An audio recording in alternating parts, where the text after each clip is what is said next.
You Better Mechanize by Zavi Moshewitz, April 22nd, 2025.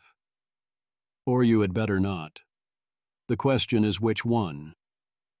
This post covers the announcement of Mechanize, the skeptical response from those worried AI might kill everyone, and the associated, to me highly frustrating at times, Dwarkesh Patel podcast with founders Tamay Besiroglu and Ega Erdil. Mechanize plans to help advance the automation of AI labor, which is a pivot from their previous work at AI safety organization Epoch AI. Many were not thrilled by this change of plans. This post doesn't cover Dwarkesh Patel's excellent recent post asking questions about AI's future, which may get its own post as well. After listening to the podcast, I strongly disagree with many of Tamay and Iggy's beliefs and arguments, although there are also many excellent points. My response to it is in large part a collection of mini-rants. I'm fully owning that. Most of you probably should skip most of the podcast review here and only look at the parts where you are most curious. I now understand why, conditional on those beliefs that I think are wrong, especially that AGI is relatively far off, but also their not minding outcomes I very much mind, and expecting the problems involved to be remarkably easy and not made harder if we accelerate AI development, they decided to create Mechanize and thought this was a good idea. It seems highly overdetermined. You better mechanize. To mechanize or not to mechanize? Mechanize. Matthew Barnett, Tamay Besiroglu, Ega Erdil. Today we're announcing Mechanize, a startup focused on developing virtual work environments, benchmarks and training data that will enable the full automation of the economy. We will achieve this by creating simulated environments and evaluations that capture the full scope of what people do at their jobs.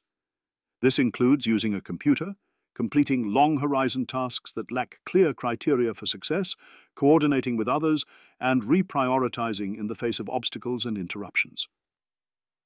We're betting that the lion's share of value from AI will come from automating ordinary labor tasks rather than from geniuses in a data center.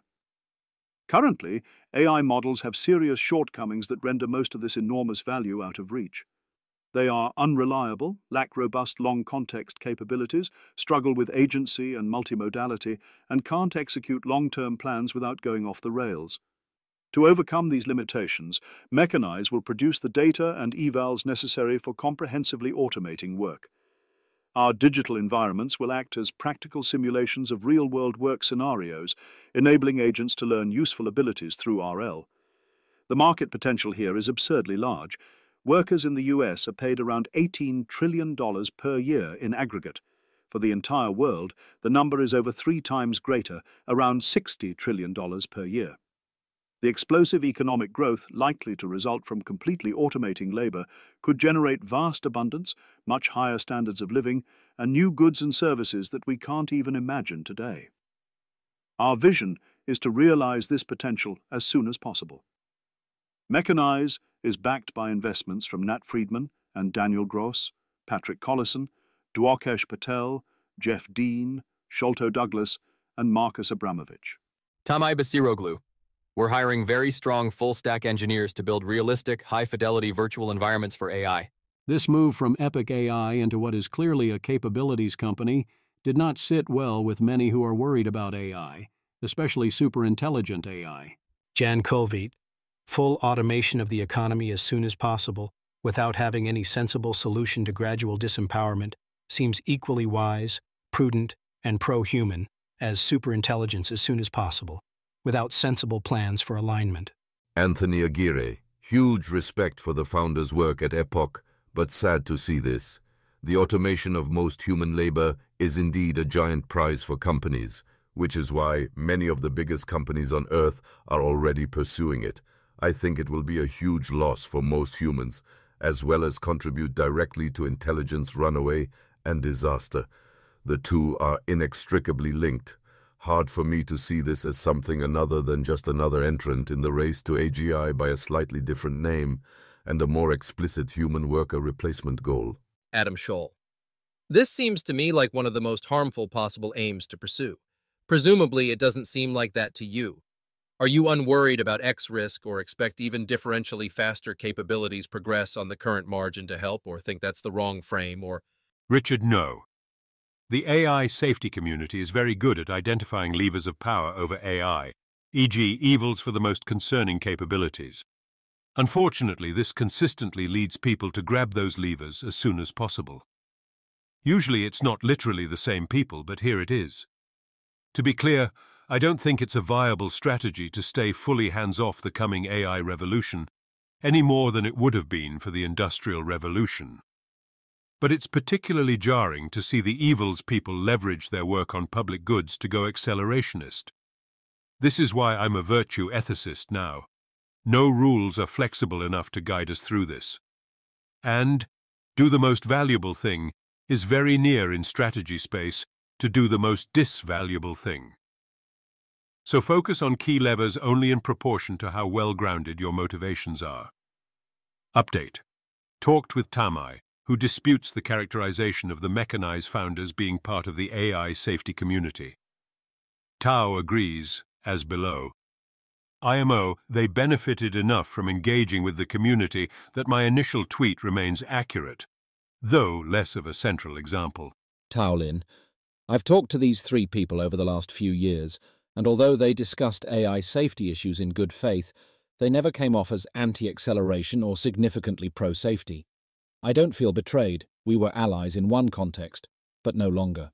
Oliver Haberka, IMO. They clearly communicated safety priorities online. See this comment thread, literal quote by Jamie 3 months ago. Kaimi, I personally take AI risks seriously, and I think they are worth investigating and preparing for. Ben Landau Taylor. My neighbor told me AI startups keep eating his AI safety NGOs, so I asked how many NGOs he has, and he said he just goes to OpenPhil and gets a new NGO, so I said it sounds like he's just feeding OpenPhil money to startups, and then his daughter started crying. The larger context makes it clear that Jaime cares about safety, but is primarily concerned about concentration of power and has substantial motivation to accelerate AI development. One can, and often should, want to act both quickly and safety. Whereas in the interview Tamai and Iggy do with Patel, they seem very clearly happy to hand control over almost all the real resources and of the future to AIs. I am not confused about why they pivoted to AI capabilities research. See about 1 hour, 43 minutes. If we can enable AI to do tasks that capture mundane utility and make life better, then they provide utility and make life better. That's great. The question is the extent to which one is also moving events toward superintelligence. I am no longer worried about the more money into AI development effect. It's now about the particular capabilities one is working towards, and what happens when you push on various frontiers. Sian O Haigi Artaig. I'm seeing criticism of this from more people doing capabilities perspective, but I disagree. I really want to see stronger pushes towards more specialized AI rather than general superintelligence, because I think latter likely to be dangerous. Seems like step in right direction. I'm not against AI. I'm for automating labor tasks. There are just particular directions I think are risky, especially when rushed towards in an arms race. Sibe, this seems clearly about general, agentic, long-time horizon AI though, not narrow or specialized. Jan Kulveit. What they seem to want to create sounds more like a complement to raw cognition than substitute, making it more valuable to race to get more powerful cognition. Richard, no. This announcement describes one of the least specialized AI products I've ever heard a company pitch. If you're going to defend completing long-horizon tasks that lack clear criteria for success, coordinating with others, and reprioritizing in the face of obstacles and interruptions as narrow skills, then your definition of narrow is so broad as to be useless, and specifically includes the most direct paths to superintelligence. Autonomy looks like the aspect of AGI we'll be slowest to get, and this pushes directly towards that. Also, evals are very important for focusing labs' attention. There are a bunch of quotes from lab researchers about how much of a bottleneck they are. Richard Ngo, December 17, 2024. Many in AI safety have narrowed in on automated AI R&D as a key risk factor in AI takeover. but I'm concerned that the actions they're taking in response, e.g., publishing evils, raising awareness in labs, are very similar to the actions you'd take to accelerate automated AI R&D. I agree that this is fundamentally a complement to raw cognition at best, and plausibly it is also extra fuel for raw cognition. Having more different forms of useful training data could easily help the models be more generally intelligent. Gathering the data to better automate various jobs and tasks via teaching AIs how to do them and overcome bottlenecks is the definition of a dual-use technology. Which use dominates? Superintelligence eventually. I think one central crux here is simple. Is superintelligence, ASI, coming soon? Is there going to be an intelligence explosion at all? The Mechanize folks are on record as saying no. They think we are not looking at ASI until 2045, regardless of such efforts. Most people at the major labs disagree. If they are right that ASI is sufficiently far, then doing practical automation is differentially a way to capture mundane utility. Accelerating it could make sense. If they are wrong and ASI is instead relatively near, then this accelerates further how it arrives and how things play out once it does arrive. That means we have less time before the end and makes it less likely things turn out well. So you would have to do a highly bespoke job of differentially advancing mundane utility automation tasks for this to be a worthwhile trade-off. They explain their position at length on Dwarkesh Patel's podcast, which I'll be responding to past this point. Please review this podcast. For previous Patel podcasts, I've followed a numbered note structure, with clear summary versus commentary demarcation. This time, I'm going to try doing it in more free flow. Let me know if you think this is better or worse. They won't take our jobs yet. They don't expect the drop in remote worker until 2040 to 2045 for the full AGI remote worker that can do literally everything, which I'd note probably means ASI shortly thereafter. They say if you look at the percentage currently automated, it is currently very small, or that the requirements for transformation aren't present yet, which is a lot like saying we didn't have many COVID cases in February 2020. This is an exponential or S-curve. You can absolutely extrapolate. Their next better argument is that we've run through 10 UUMs, orders of magnitude, of compute in 10 years, but we are soon to be fresh out of UUMs after maybe 3 more. So instead of having key breakthroughs every 3 years, we'll have to wait a lot longer for more compute. An obvious response is that we're rapidly gaining compute efficiency, and AI is already accelerating our work, and everything is clearly iterating faster. And we're already finding key ways to pick up these new abilities, like long task coherence through better scaffolding, especially if you count O3 as scaffolding, and opening up new training methods. They took our travel agent jobs. Dwarkesh says, aren't current systems already almost there? They respond, no, it can't move a cup, it can't even book a flight properly. I've seen robots that are powered by 27B LLMs move cups. I've seen operator book flights. I believe the better agents can basically do this already, and they admit the flight booking will be solved in 2025. Then they fall back on, oh, travel agents mostly don't book flights, so this won't much matter. There's so many different things each job will have to do. So I have 2 questions now. 1, aren't all these subtasks highly correlated in AI's ability to do them? Once the AI can start doing tasks, why should the other tasks stop the AI from automating the job, or automating most of the job, e.g. one person does the 10% the AI can't yet do, and the other 9 are fired, or 8 are fired and you get twice as much output? As I've said many times, they took our jobs is fine at first. Your job gets taken, so we do the next job. That wasn't quite worth it before, great. But once the AI takes that job too, the moment you create it, you've got problems. 2. What exactly do travel agents do that will be so hard? I had O3 break it down into 6 sub-problems. I like its breakdown, so I'm using that. Its predictions seem oddly conservative, so the estimates here are mine. A. Data plumbing, solved by EOY 2025 if anyone cares. B. Search and optimization, It says 2 to 3 years. I say basically solved now, once you make it distinct from step C, preference elicitation. Definitely EOI 2025 to be at superhuman levels based off a YC startup. Easy stuff, even if your goal is not merely beat humans, but to play relatively close to actual maximization. C. Preference elicitation and inspiration. It basically agrees AI can already mostly do this. With a little work, I think they're above human baseline now. D. Transaction and compliance. I don't know why O3 thinks this takes a few extra years. I get that errors are costly, but errors already happen. There's a fixed set of things to deal with here, and you can get them via ACE-style example copying, checklists, and tool use if you have to. Again, seriously, why is this hard? No way you couldn't get this in 2026 if you cared, at most. Live ops and irregular operations. The part where it can help you at 3 a.m. with no notice and handle lots of things at once is where AI dominates. So it's a matter of how much this bleeds into F and requires negotiation with humans, and how much those humans refuse to deal with AIs. F. Negotiation and human factors.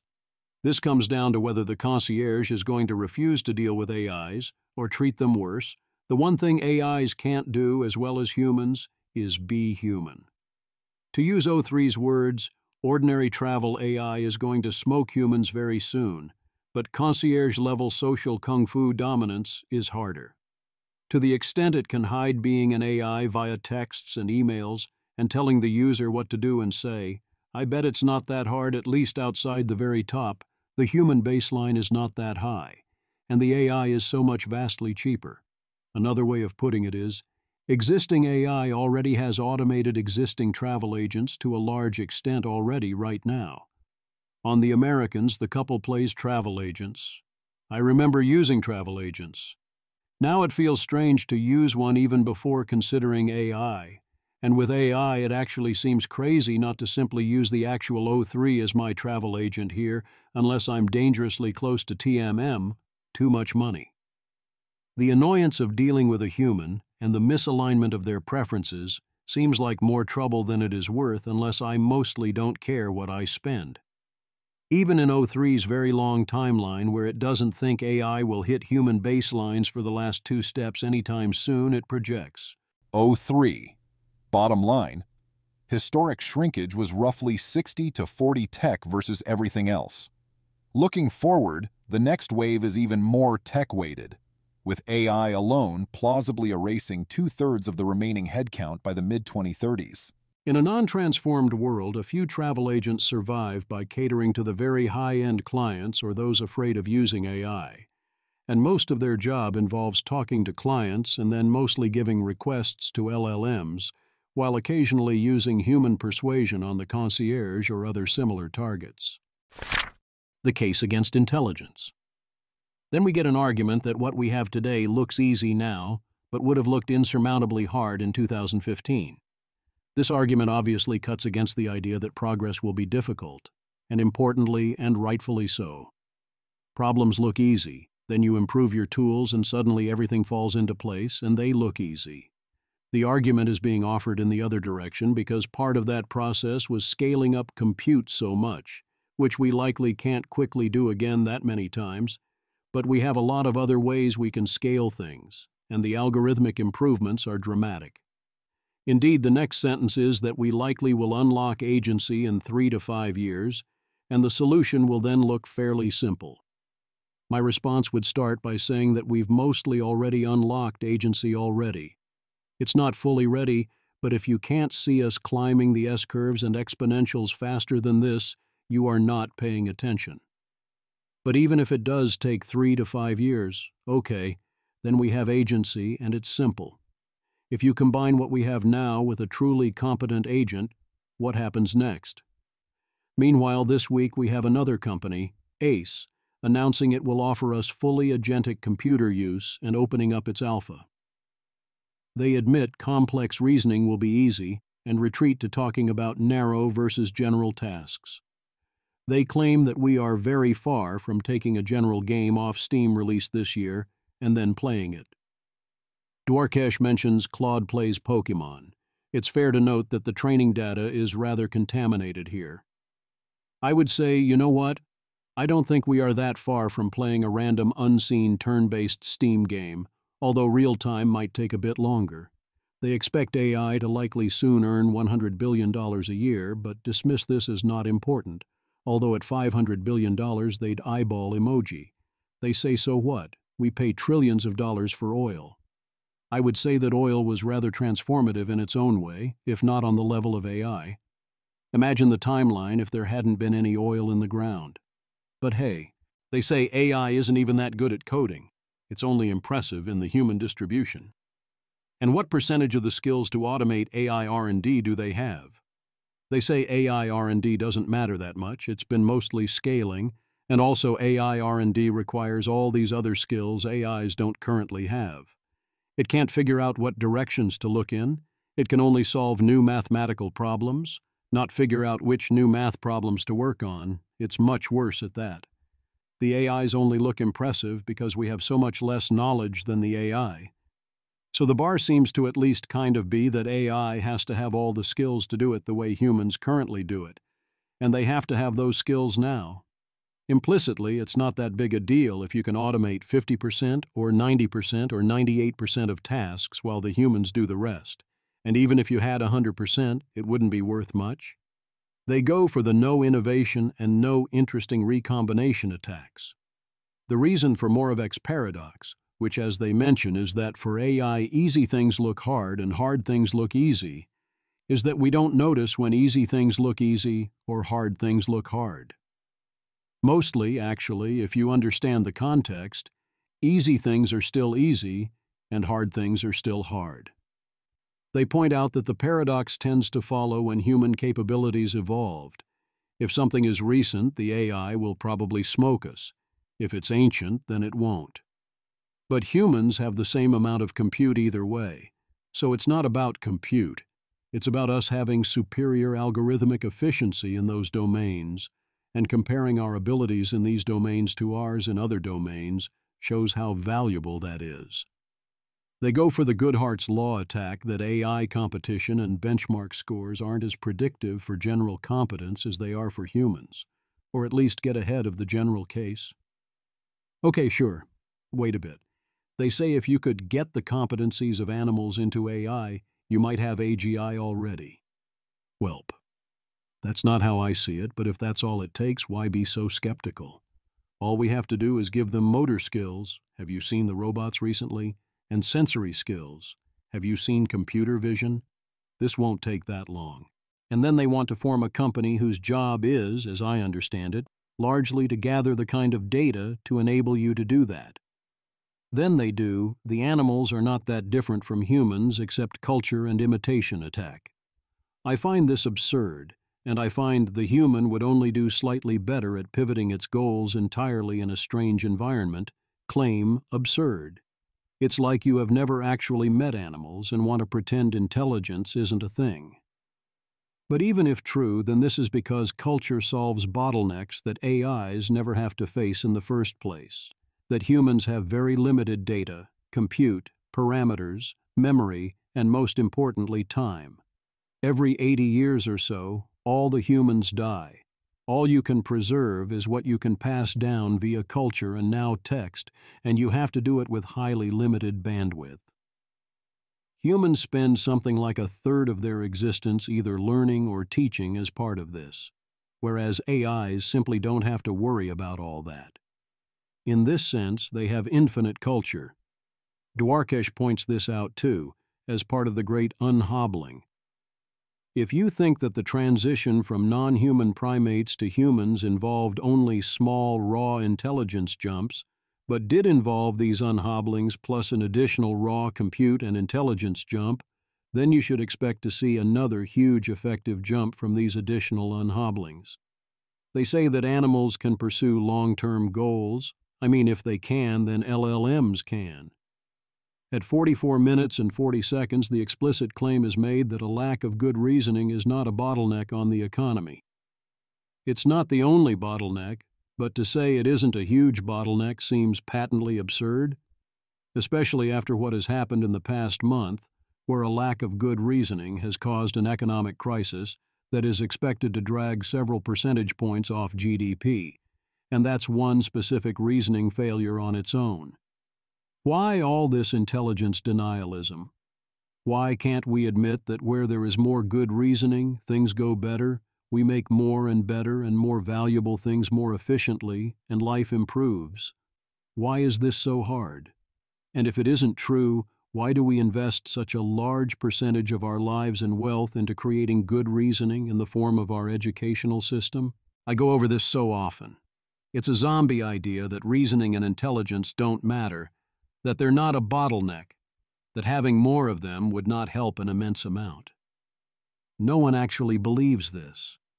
The same people who think IQ doesn't matter don't tell you not to get an education or not learn how to do good reasoning. Stop it. That's not to say good reasoning is the only bottleneck. Certainly there are other things that are holding us back. But good reasoning would empower us to help solve many of those other problems faster and better, even within the human performance range. If we add in AGI or ASI performance, the sky's the limit. How do you think one upgrades the supply chains and stimulates the demand and everything else? What do you think upgrades your entire damn economy and all these other things? One might say good reasoning doesn't only solve bottlenecks, it's the only thing that ever does. Intelligence explosion. On the intelligence explosion, Tamai uses the diminishing returns to R&D attack and the need for experiments attack and a need for sufficient concentration of hardware attack. There's skepticism of claims of researcher time saved. There's what seems like a conflation by e.g. of complements versus bottlenecks, which can be the same but often aren't. All, including me, agree this is an empirical numbers question, whether you can gain algorithmic efficiency and capability fast enough to match your growth in need for effective compute without waiting for an extended compute build-out, or I'd assume how fast we could then do such a build-out given those conditions. Then Tamai says that if we get AGI 2027, the chance of this singularity is quite high, because it's conditioning on compute not being very large. So the intelligence explosion disagreement is mostly logically downstream of the question of how much we will need to rely on more compute versus algorithmic innovations. If it's going to mostly be compute growth, then we get AGI later, and also to go from AGI to ASI will require further compute build-out, so that too takes longer. There's a funny aside on Thermopylae and the limits of excellent leadership. Yes, they did well, but they ultimately lost. To which I would respond, they only ultimately lost because they got outflanked. But also, in this case, good leadership involves a much bigger edge. A better example is, classically, Cortés, who they mention later, who had to fight off another Spanish force and then still won. But hey. Later, there's a section where Tamai essentially says, yes, we will see AIs with superhuman capabilities in various domains, pretty much all of them, but thinking of a particular system or development as ASI isn't a useful concept when making the AI or thinking about it. I disagree. I think it's a very useful handle, but I get this objection. Explosive economic growth. The next section discusses explosive economic growth. It's weird. We spent most of the first hour with arguments, that I think are bad, for why AI won't be that effective, but now Age and Tamai are going to argue for 30% growth rates anyway. The discussion starts out with limitations. You need data to train for the new thing, you need all the physical inputs, you have regulatory constraints, you have limits to how far various things could go at all. But as they say, the value of AI automation is just super high. Then there's doubt that sufficient intelligence could design even the kinds of shit that humans would have invented by 2050. Talk about capital buildup and learning curves and efficiency gains for complementary inputs. The whole discussion is confusing to me. They list all these bottlenecks and make these statements that everything has to be learning by doing and steady capital accumulation and supply chains, saying that the person with the big innovation isn't that big a part of the real story, that the world has too much rich detail so you can't reason about it, and then assert there will be big rapid growth anyway, likely starting in some small area. They equate to what happened in China, except that you can also get a big jump in the labor force. But I'd say China had that too in effect by taking people out of very low productivity jobs. I sort of interpret this as there is a lot of ruin, bottlenecks, decreasing marginal returns, physical requirements, etc. in a nation. You can have to deal with a ton of that and still end up with lots of very rapid growth anyway. They also don't believe in a distinct AI economy. Then later, there's a distinct section on reasons to not expect explosive growth and answers to them. There's a lot of demand for intensive margin and product variety consumption. Plus, currently, world GDP is only $10K a year versus many people happily spend millions. Yes, some areas might be slower to automate, but that's fine. You automate everything else. And the humans displaced can work in the slower areas. O-ring worlds consist of subcomponents and still allow unbounded scaling. Drop-in workers are easy to incorporate into existing systems until you're ready to transition to something fully new.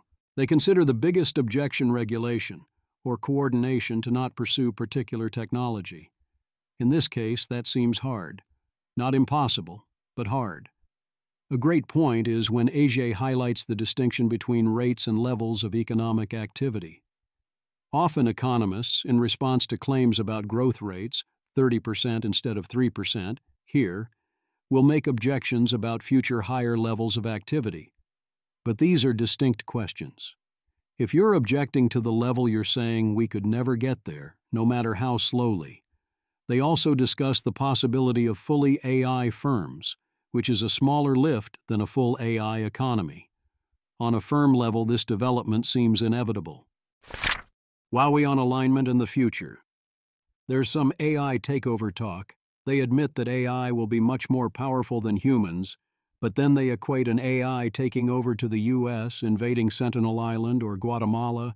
The value of doing so isn't that high. They make clear the AIs will steadily make out with all the resources. The reason they wouldn't do an explicit takeover in that scenario is that they don't have to, and that they're integrated into our economy, but they would be fully in control of that economy with an ever-growing share of its resources, so why bother taking the rest? And the answer is, on the margin, why wouldn't you take the rest in this scenario? Or why would you preserve the public goods necessary for human survival? Then there's this, and well, wowie moment of the week. Age Erdl. I think people just don't put a lot of weight on that because they think once we have enough optimization pressure and once they become super intelligent, they're just going to become misaligned. But I just don't see the evidence for that. Dwarkesh Patel. I agree there's some evidence that they're good boys. Age Erdl. No, there's more than some evidence. Good boys? Like, no. What? Absolutely not. What are you even talking about? How do you run an AI safety organization and have this level of understanding of the situation? That's not how any of this works. In a way that I'm not going to try to fit into this margin here, by the way, since you recorded this. Have you seen how O3 behaves? You really think that if this is peaceful, then due to trade, as they discuss soon after, yes, humans will lose control over the future, but it will all work out for the humans? They go fully and explicitly Hansonian. What you really fear is change, man. Also, later on, they say they are unsure if accelerating AI makes good outcomes more versus less likely, and that maybe you should care mostly about people who exist today and not the ones who might be born later. Every year we delay, people will die. Die, I tell you, on top of their other discounting of the future based on inability to predict or influence outcomes. Well, I suppose they pivoted to run an AI capabilities organization instead. I consider the mystery of why they did that fully solved at this point. Then in the next section, they doubt value lock-in or the ability to preserve knowledge long-term or otherwise influence the future, since AI values will change over time. They also doubt the impact of even most major historical efforts, like the British efforts to abolish slavery, where they go into some fun rabbit-holing. Ultimately, the case seems to be that in the long run, nothing matters and everything follows economic incentives. Age confirms this doesn't mean you should give up, just that you should discount the future and focus on the near term, because it's hard to anticipate the long-term effects of your actions, and incentives will be super strong, especially if coordination is hard, including across long distances, and some past attempts to project technology have been off by many orders of magnitude. You could still try to align current AI systems to values you prefer or support political solutions. I certainly can feel the predictions are hard, especially about the future energy, and that predictions about what changes the outcome are hard too. But I certainly take a very different view of history, both past and future, and our role in shaping it, and our ability to predict it. But that's good, actually. Finally, at 2 hours, 12 minutes, and 27 seconds, Dwarkish asks about Mechanize, and why they think accelerating the automation of labor will be good, since so many people think it is bad, and most of them aren't even thinking about the intelligence explosion and existential risk issues. EJ responds, because lots of economic growth is good, and at first wages should even go up, although eventually they will fall. At that point, they expect humans to be able to compensate by owning lots of capital, whereas I would presume, in the scenarios they're thinking about, that capital gets taken away or evaporates over time, including because property rights have never been long-term secure, and they seem even less likely to be long-term secure for overwhelmed humans in this situation. That's on top of the other reasons we've seen above. They think we likely should care more about present people than future people, and then discount future people based on our inability to predict or predictably influence them. And they don't mind AI takeover or the changes from that. So why wouldn't this be good in their eyes? There is then a section on arms race dynamics, which confused me. It seems crazy to think that a year or more edge in AI couldn't translate to a large strategic advantage when you're predicting 30% yearly economic growth. And yes, there have been decisive innovations in the past that have come on quickly. Not only nukes, but things like ironclads. They close with a few additional topics, including career advice, which I'll let stand on their own.